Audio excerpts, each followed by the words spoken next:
Hello friends, आज हम आपको लेकर जा रहे हैं राजस्थान के पवित्र शहर नाथद्वार, जहां अरावली हिल्स के बीच खड़ी है भगवान शिव की एक अद्भुत प्रतिमा, स्टैचू ऑफ बिलीफ। ये सिर्फ एक स्टैचू नहीं, ये है फेथ, पेशेंस और इनर पीस का सिंबल। जब आप नाथद्वार पहुंचते हो तो दूर से ही ये मैसिव स्ट्रक्चर नजर आने लगता है। 369 फीट ऊंची ये दुनिया की सबसे ऊंची सीटेड शिवा स्टैचू है। शिव जी यहाँ डीप मेडिटेशन पोज में बैठे हुए हैं, बिल्कुल शांत, बिल्कुल स्थिर। चेहरे पे कामनेस है, जैसे कह रहे हैं सब ठीक हो जाएगा। जैसे जैसे आप स्टेप चढ़ते हो, शहर का शोर पीछे छूट जाता है। हर कदम के साथ मन हल्का होने लगता है। कुछ लोग यहाँ अपनी प्रॉब्लम्स लेकर आते हैं, कुछ लोग यहाँ ग्रेटिट्यूड के साथ, लेकिन जो भी आता है थोड़ी सी शांति जरूर लेकर जाता है। जब आप एंटर करोगे, पार्किंग से निकलते ही टिकट काउंटर सामने रहेगा, जहाँ पे डिस्प्ले बोर्ड पर आपको टिकट्स के फेयर दिख जाएंगे, जिसकी स्टार्टिंग 200 रुपीज़ पर पर्सन, जो कि गार्डन एंट्री के नेम से है, जिसमें आपको लाइट शो एंड विजिट करने की परमिशन मिल जाएगी। Further packages for museum and other activities आप डिस्प्ले बोर्ड पर चेक कर सकते हैं। अब बात करते हैं इस जगह के सबसे स्पेशल एक्सपीरियंस की, live light and sound show. शाम होते ही जैसे ही अंधेरा छाता है, स्टैचू पर धीरे धीरे लाइट्स चलनी शुरू होती हैं। कभी ब्लू, कभी गोल्डन, कभी सैफरन कलर में महादेव की मूर्ति चमक उठती है। बैकग्राउंड में चलती है ओम नमः शिवाय की चैंटिंग और शिवजी जी की कहानियों की आवाज़। ये शो सिर्फ देखने का नहीं, ये फील करने का एक्सपीरियंस है। कई लोगों की आंखों में यहाँ आंसू आ जाते हैं बिना किसी वजह, बस भावनाओं से। चलो अब देखते हैं लाइव लाइट शो, जो अप्रोक्स 8 PM स्टार्ट होता है, जो आपको देखते ही मंत्रमुग्ध कर देगा।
तो आइए प्रवेश करते हैं एक और दर्शन। शाश्वत धर्म ने एक सूत्र दिया है, अति सर्वत्र वर्णी, अर्थात आवश्यकता से अधिक कोई भी वस्तु हानिकारक होती है। आयुर्वेद ने भी कहा है कि वात, पित्त और कफ का सम्यक होना स्वास्थ्य के लिए अति आवश्यक है।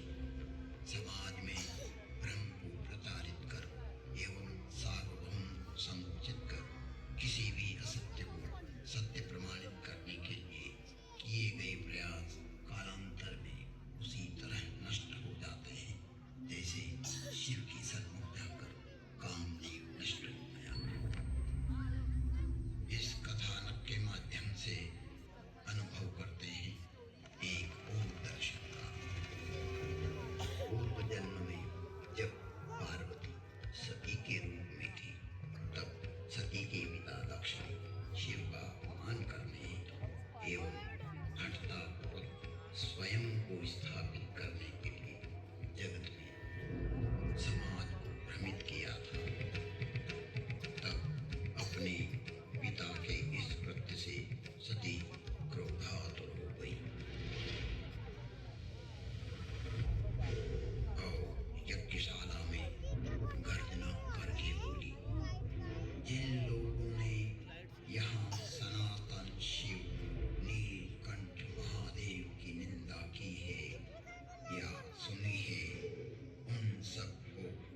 शिव प्राप्ति की दृढ़ता को दृढ़ कर सती ने अपना शरीर त्याग दिया।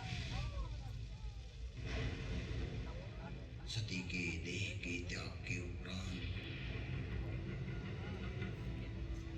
शिव ने क्रोध में आकर अपने गण वीरभद्र को भेजा, जिसने यज्ञ का विध्वंस कर दिया। फ्रेंड्स, इसका नेम स्टैचू ऑफ बिलीव इसलिए रखा गया है क्योंकि ये हमें याद दिलाता है कि जब लाइफ में सब कुछ अनसर्टेन हो तो बस बिलीव ही सबसे बड़ी ताकत है।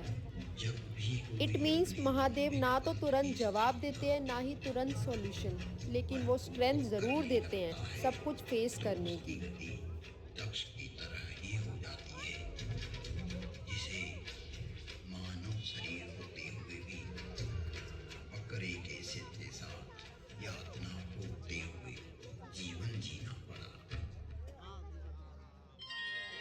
उधर हिमालय जैसी स्थिर मती के यहाँ समृद्धि रूपी पार्वती ने जन्म लिया। उसी समय तारकासुर नामक असुर रूपी अधर्म पृथ्वी पर व्याप्त हुआ। वो बलपूर्वक सत्य को मिटाकर असत्य की धारणा को स्थापित करने लगा। तब सभी देवगण सृष्टि सर्जक ब्रह्मा के पास जाकर जगत में व्याप्त हो रहे अधर्म का वर्णन करने लगे। तब ब्रह्मा ने उपाय बताया कि मूल शाश्वत धर्म का अंश ही इस अधर्म का नाश कर सकता है, किंतु सो फ्रेंड्स, अगर आप कभी नाथद्वार आए तो स्टैचू ऑफ बिलीव को सिर्फ देखने मत जाना, थोड़ी देर रुकना, लाइट शो देखना और महादेव को महसूस करना, क्योंकि ये जगह सिर्फ ट्रैवल डेस्टिनेशन नहीं, ये एक स्पिरिचुअल जर्नी भी है। हर हर महादेव। फ्रेंड्स, वीडियो अच्छी और इन्फॉर्मेटिव लगी हो तो प्लीज़ लाइक एंड सब्सक्राइब करना मत भूलना।